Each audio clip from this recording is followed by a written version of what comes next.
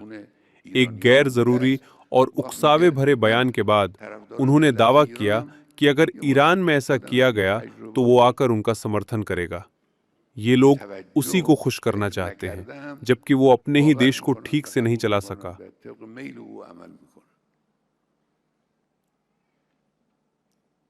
और उसके शासन में उसके अपने देश में कई गंभीर घटनाएं हुई। उसके हाथ 1000 से ज्यादा ईरानियों के खून से रंगे हैं। जो व्यक्ति अहंकार और घमंड के साथ पूरी दुनिया का न्यायाधीश बनने बैठा है, उसे याद रखना चाहिए कि इतिहास में फिरौन, नमरूद, रजा खान और मोहम्मद रजा जैसे अत्याचारी शासक